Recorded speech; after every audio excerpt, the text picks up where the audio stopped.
The anime begins at Saren Private Academy, where we meet Alia Mikhailova Kuju, a girl of Russian descent who garners a lot of attention as she enters the academy. She is approached by Ando, a second-year student with a grand attitude, who introduces himself and mentions that his sister has spoken of her. He soon suggests they have lunch together, but Alia immediately declines, surprising Ando. He then calls her cold and proposes exchanging phone numbers, but Alia refuses again, saying she has no interest in him. This left Ando shocked and frozen, while Alia takes the opportunity to leave, reminding him that his necklace is against school rules. Shortly after, Alia arrives at her classroom 1B and greets her classmate, Masachika Kuzi. Initially, he doesn't respond because he is asleep at his desk, but Alia kicks his chair to wake him up and asks if he stayed up late watching anime. However, when she sees that he did, she tells him he never learns as he doesn't sleep well, watches anime, and then sleeps in class. Kuzi then explains that the anime ended at 1 a.m. and he talked about it with a friend for 2 hours. But she thinks he's crazy for doing something like that, to which he replies that if expressing your love for something, no matter the time or place, defines madness, then he will admit that he's crazy. Soon, Kuzi starts yawning, causing Alia to blush a little, but when he asks her what she said, she just responds that it was nothing and calls him pathetic to tease him. Not long after, Kuzi realizes he forgot his chemistry book and moves his desk next to hers to share.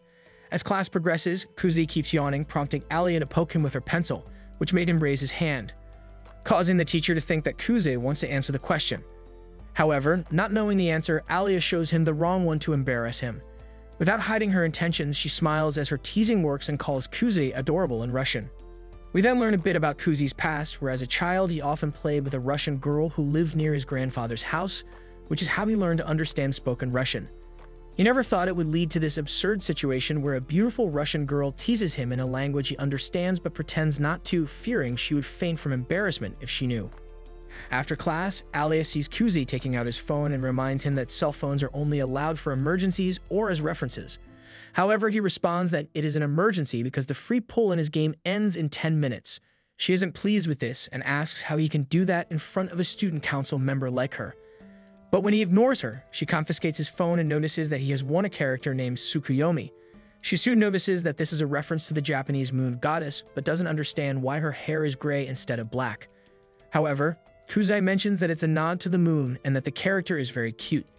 Despite her annoyance, Alia returns his phone, and while Kuzi celebrates his win, she speaks in Russian, saying that she also has gray hair before calling him an unfaithful piece of work. Understanding what she said, this made him nervous, but he decided to pretend not to understand and proceeded to ask what she said. But to his surprise, she tells him that she called him a gaming addict, making him turn to her and say that's disrespectful since he doesn't spend money on games. After that, Kuzi heads to the cafeteria with his friends. But a few minutes later, the girls from the student council arrive, including Yuki, Alia, and her older sister Maria Mikhailova, whom they call Masha. Kuzi's friends, Taki and Hiku, comment on how beautiful the sisters are, with Taki showing more interest than usual. However, Hiku thinks Masha has a boyfriend because she keeps rejecting boys, saying that she has a boyfriend. Kuzi even adds that if she didn't have a boyfriend, Taki wouldn't have a chance. But he complains and then talks about other options, mentioning Yuki and Alia. At that moment, Yuki makes eye contact with Kuzi, smiles mischievously, and approaches their table to ask if she can sit with them. Kuzi agrees and the others do too, with Taki feeling a bit nervous. Alia also sits with them, and as Yuki eats her ramen, she starts talking about the flavor. Seeing this, Alia asks if they are friends, to which Yuki responds that they have known each other since they were kids, having attended the same school since kindergarten. Hiku then asks if Yuki and Alia are friends, but Yuki says they are in the process of becoming friends and that she would like to be friends with Alia. This embarrasses Alia, who says she doesn't think she would be much fun as a friend, though Yuki's kindness starts to convince her otherwise. Suddenly, Taki and Hiku get up to leave, having finished their meal. Now Kuzi is left with Yuki beside him and Alia in front. She then moves her chair closer to his and asks if he's considered her offer to join the student council. But Kuzi replies that he's told her 1,000 times that he's not interested, even when Yuki thought that he would fit in well with her and Alia, especially since he has experience as a vice president. Seeing Alia doesn't know about this, Yuki explains that when they were in middle school, she was the president and Kuzi was the vice president. Kuzi mentions he only did it because she asked and that each candidate needed a partner for the elections. Later they leave and Yuki says goodbye while Alia tells Kuzi she's surprised they get along so well since she didn't think any girl would want to be his friend. This confuses Kuzi and he corrects her by pointing out that she is already his friend, which surprised her but soon acknowledges it. She then remembers she has student council duties and leaves, looking very happy. We then see a flashback of Kuzi's past, where he played in the park with a Russian girl from his childhood, communicating only in Russian. Back then, Kuze wasn't very fluent, but she helped him by correcting him when necessary. As she said goodbye, she leaned in to kiss his cheek, and suddenly Kuze woke up to a new day, having dreamt about that vivid memory. He comments that he learned Russian like crazy because he wanted to talk to her, but he even forgot her name. Arriving early to class, he starts cleaning since it's his turn along with Alia to take care of classroom maintenance. But when she arrives, Kuze notices that she's dirty and she explains that a truck splashed her on the way. However, she mentions that she has spare socks, so it's no big deal. They then talk about him being in the student council with Yuki in middle school and asks if he doesn't want to join the student council again, and he says no. Suddenly, she starts taking off her socks right there, causing Kuze to quickly look away. Noticing this, Alia smiles mischievously before crossing one leg over the other and asks him to get a sock from her locker since she can't go now. She urges him to hurry, but when Kuze brings it, Alia asks him to put it on for her, which alarms him. She explains that it's a reward for bringing the sock, thinking it would be a good prize for someone like him. However, she then says in Russian that it's a reward for her too, making Kuze wonder why her expressions of affection in Russian surprise him so much. He thinks maybe her obsession with being perfect is exhausting her, and she's using him as an outlet, exposing herself emotionally like an exhibitionist. Seeing him distracted, she asks what's wrong, and he says he wanted to know what she said. Alia then explains that she called him a coward, then tries to put the sock on herself, but Kuze stops her and takes the initiative. He grabs her foot, causing her to get very nervous and exclaims she's not ready. As Kuze tries to put on the sock, she squirms and makes strange noises. When he finishes, his hand accidentally touches her thigh, and out of embarrassment, she kicks him hard. Later, Kuze begs for her forgiveness, which she accepts, apologizing for kicking him. When he says he's fine, she checks on him to be sure. Nervously, he steps back, saying he should thank her for showing him something precious. Realizing he might have seen something under her skirt when she kicked him, she understands he saw her underwear. Unable to take it back, Kuze bows and thanks her for showing him something wonderful, which makes Alia furious. She hits him and starts insulting him in Russian, feeling really offended and embarrassed. After this, Alia runs away and Kuze chases her around the school for 10 minutes until they are both exhausted. He takes the opportunity to apologize and she admits she's partly to blame. Kuze then kneels and offers her a can of drink as a peace offering. Alia, being childish, thinks it's a poor act but loves sweet red bean soup and accepts it. She smiles slightly and asks in Russian if he wants a sip. This question makes Kuze alert, thinking this might lead to an indirect kiss. Still pretending not to understand Russian, he asks what she said. Alia replies that she mentioned there's nothing like something sweet after exercise, once again using the moment to tease him with her wicked smile. Missing the chance for an indirect kiss, Kuze feels frustrated.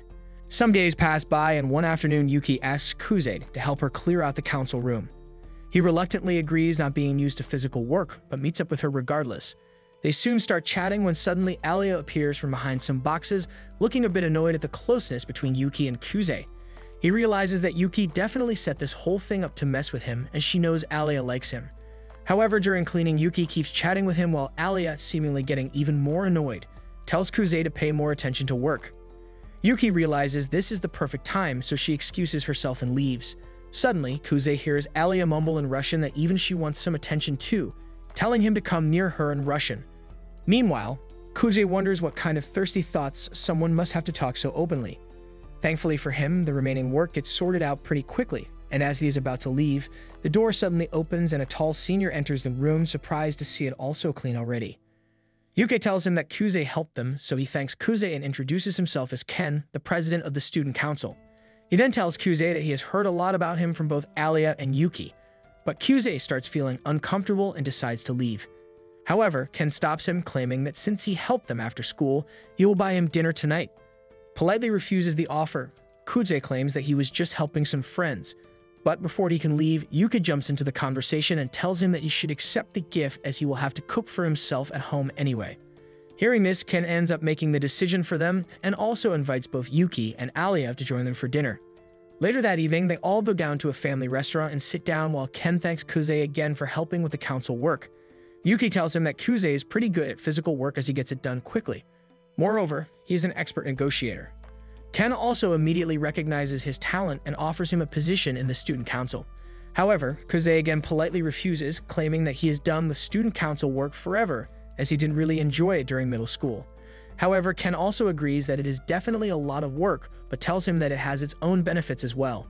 He tells Kuze that being in a student council means that he has an automatic recommendation to join the best colleges in the country. But even after this, Kuze shows no interest as he simply wants to watch anime and grow his harem. Unfortunately for him, Yuki wouldn't stop persuading him and tells him that they can run for the next council president once again, just like they did in middle school. But Kuze refuses more firmly this time, while Ken tells him that Yuki is going to have tough competition as Alia is also going to run for the council president. Having no idea about this, he looks at her for confirmation and Alia tells him that she's indeed going to run against Yuki next year during the elections. But before they could talk any further, their food arrived. After dinner, they all part ways as Ken heads in the other direction alongside Yuki, leaving Kuze to drop Alia back home. On the way back, Kuze asks Alia whether she is actually going to run against Yuki, but she doesn't seem very eager to talk about it and tells him that she will go on her own from there. Kuze soon bids her goodbye and heads back home only to find Yuki sprawled on the couch reading a romantic novel. It turns out that Yuki is actually Kuze's real sister, but because she wants to be his wingman, she is pretending to be his love interest to make Alia jealous and want him more. However, he tells her that he doesn't need her help and heads back to sleep. The next morning, he gets woken up by his annoying sister once again, who jumps on top of his Excalibur and tells him to get up even though it's a Sunday. This lovely sister then drags Kuze all the way to a mall to have some good breakfast, but she soon forces him to watch a movie with her. Initially, Kuze refuses Yuki's suggestion, so they head to a nearby clothing store instead. However, while browsing, Kuze notices Yuki's behavior has changed and asks what's up. She then tells him that she noticed something silver tailing them, so she's going to stop behaving like his sister. Kuze wonders what he should do, but before he can say anything, Yuki moves toward Alia and greets her warmly. Embarrassed, Alia pretends she just came to shop for clothes and met them by coincidence. However, Yuki asks Alia if she has had lunch yet and invites her to join them at a restaurant. She then asks if Alia likes spicy food, but Alia, having only had mildly spicy curry before, claims she is fine with spices. Yuki then tells her they are going to a ramen place that serves very spicy food and invites her along. But Kuze decides to come clean and tells Alia that the ramen is not just normal spicy. However, Alia feels like Kuze is trying to push her away to be alone with Yuki, so she decides to join them regardless. They soon head to the ramen place, which scares Alia as she has never seen such a demonic-looking restaurant before. Soon, they order a bowl of ramen each and Alia notices that Yuki is wearing quite boyish clothes today. Yuki then uses this to her advantage and tells Alia that she was in bed with Kuze this morning and borrowed one of his shirts for the day. Hearing this, Kuze spits out the water he was drinking while Alia looks at him darkly. He tries to explain, claiming that she just ended up jumping on his bed while he was sleeping, but Alia doesn't buy it for a second. Thankfully, the ramen arrives just in time, shocking Alia completely as she has never seen something so red and hot, except for your mother. Yuki and Kuze seem fine with it, and Yuki tells them all to dig in before the noodles get soggy. Deciding she can't be left behind, Alia takes out her chopsticks, cools the noodles down a bit, and gulps them down. Immediately, the spice hits her, but she pretends to be fine. Kuze and Yuki start eating and don't find the spice too much as they are used to it. But Kuze soon hears Alia mumbling in Russian about how insanely hot it is and gets worried. He then asks her not to eat it, suggesting they can get something else for her. However, Alia insists she likes the heat a lot, even though Kuze can see her tearing up and asking for help in Russian. Not long after, Yuki asks Alia what she thinks of the dish, but when Alia says she likes it, Yuki messes with her more by giving her hot sauce to add to her ramen. Kuze tells Alia not to do it, but she refuses to lose this battle, so she puts a small amount of sauce in her noodles and tries it again. This time, she screams loudly, unable to control herself, and runs out of the restaurant. The scene then shifts to Kuze and Alia alone in a park, asking if she's okay. She replies that she is fine, but Kuze offers to get her some ice cream, and she immediately agrees. He gets her a triple scoop she likes much more than the hellish ramen. While she eats, Kuze asks why she wants to become the council president, which sours her mood quickly. She tells him that she just wants to try, but when asked if she has a partner, she replies that she doesn't, claiming she doesn't need one and can do it all herself. He tells her it doesn't work that way as she needs someone to run for vice president with her. However, she continues by saying that she will find a random person and put their name down in the register and should be fine. Under her breath, she mumbles in Russian that she would want him to be her partner. She soon finishes up her ice cream and asks Kuze if he has any plans, as she wants him to help her shop for some clothes. Kuze agrees to help, claiming they are friends, which surprises her a little. She wonders if he is feeling pity for her, because he thinks she doesn't stand a chance against Yuki. Determined to blow his mind with her fashion sense, she angrily walks into the changing room but gets cold feet, thinking, what if he doesn't react at all? Nevertheless, she still comes out of the room, and to her surprise, the moment Kyusei sees her, he immediately compliments her, saying the dress makes her look even prettier than usual. This blows her mind as she silently closes the curtains and starts panicking, while on the other side, Kyusei starts feeling embarrassed about the cringy lines he just spoke. However, Alia decides to keep it going, so she starts changing her dresses one by one, giving a full-on fashion show to Kyusei, who compliments each and every dress, making her feel even better. She finally decides to try something a little more revealing and opens the curtains to pose, only to see that Yuki has also arrived. Upon seeing her, she quietly backs off and shuts the curtains, feeling embarrassed and wanting to crawl into a hole. Later that evening, they head back together on the train, but Alia is still too flustered to talk. Finally, Yuki and Kyusei's station comes, so they bid her goodbye and get off the train. There, Alia starts cursing herself for wearing something so skimpy, thinking Kyusei will now see her as a nasty girl. But suddenly, she came to the realization that both of them got off the same station. That night, Alia returns home looking a bit down. She is immediately greeted by her sister, Masha, who hugs her and asks how her day was. However, she replies lazily that it was fine and heads to her room. Masha, not easily fooled, asks if something happened since Alia isn't acting like herself. She soon takes a deep breath and explains that she just came back from meeting Kyusei and his childhood friend. Realizing this is about a boy, Masha smiles and asks Alia if she likes him. But Alia quickly defends herself, insisting that they are just friends and nothing more. Hearing this, Masha continues to laugh and asks how this guy managed to capture her heart, given that she never liked being friends with lazy slackers and always preferred perfectionists. The scene then shifted to 6 years ago in Russia, where she had a group project about local businesses. She eagerly divided the work among her friends and meticulously planned everything out, aiming for their report to be the best in the class. There, she followed the schedule perfectly and collected data on several businesses alone on Sunday. However, when she returned to school on Monday, she discovered that none of her friends had even started. Frustrated, she told them the report would take a lot of time, but they seemed unconcerned, claiming they had a full week. However, one of her friends noticed her work notebook and pointed out that Alia had already written a whole essay. They told her to chill out as it was just a school assignment. But Alia, being a perfectionist, insisted they take it seriously. This led to a major argument, with one friend telling her to do it alone if she wanted perfection and then leaving. That evening, Alia stayed late, continuing to work on the report every day until the results were revealed. But to her disappointment, another group won because their report was more cohesive, while Alia held back tears, clutching the work she did alone. As she walked home with tears in her eyes, she decided never to depend on anyone again, believing they would always disappoint her. After that, she passed a difficult exam and transferred to Japan. On her first day, she gave a speech at the ceremony, immediately becoming a favorite. After the assembly, when class was about to start, she noticed Kyusei sleeping on his desk. She then woke him up, telling him class was about to begin, and he groggily told her speech was phenomenal. Alia then introduced herself, expecting everyone at this prestigious school to be perfectionists like her. However, she soon realized most students were slackers, especially Kyusei, who never brought the correct books, was behind in physical education, and slept through math class. As time passed, she withdrew into her shell, disappointed once again. Then one day, the school festival arrived. Their duties were divided, but despite being behind, the students remained relaxed and went home, while Alia worked overtime sewing the banner. However, she hurt herself and put on a band-aid when suddenly, the door slammed open and Kyusei entered. Alia was surprised to see him after school hours, but he told her she shouldn't overwork and should go home. At this point, Alia was prickly and told him to mind his own business as she had a lot of work to do. But Kyusei reassured her not to worry, explaining that he had used some connections to get permission to stay overnight in the school to help. He had also made friends in the handicraft club and convinced them to assist with the festival work. With more people to help, he urged her to relax and go home. Overwhelmed, Alia teared up and confessed that she couldn't relax because she wanted to create a festival that everyone would genuinely enjoy, refusing to compromise on quality. However, Kyusei told her she was putting all her efforts in the wrong places, suggesting that if she had focused on convincing everyone else to work together, it would have reduced her workload and involved all the students. Frustrated, she left the room, wondering what his problem was. The next day, everything changed. Kyusei had somehow motivated everyone to do their best for the festival, resulting in a flurry of ideas and enthusiastic participation. Students started staying late, working together, and having fun, and slowly, Alia began to open up to her classmates. Surprisingly, on the day of the festival, their attraction was a huge hit, winning the Best Attraction award by a large margin. The festival ended with a student dance where Alia found Kuze sitting alone. He asked why she wasn't dancing, noting that everyone would want to dance with her. But she said she didn't want to because every boy kept bothering her about it.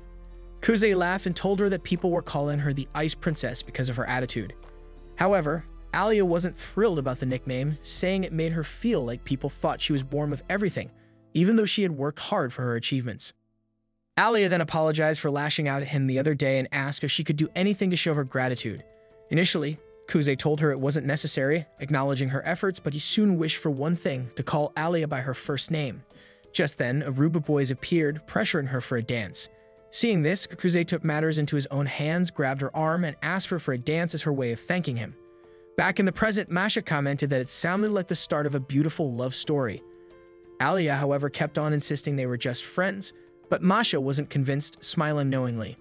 The next morning, Kuze went to the student council to cover for Yuki, who was absent. There he met Masha, who mentioned she had heard a lot about him and needed help shopping for supplies. Kuze agreed, and as Masha thanked him and grabbed his hand, she felt a sense of familiarity. She asked for his full name, and upon hearing it, she realized something but kept it to herself. She then tried to test Kuze by switching to Russian, but Kuze tried to play it off. At the shopping mall, Masha got distracted by some stuffed toys, buying a cat plushie and considering a lion with glasses for the council president.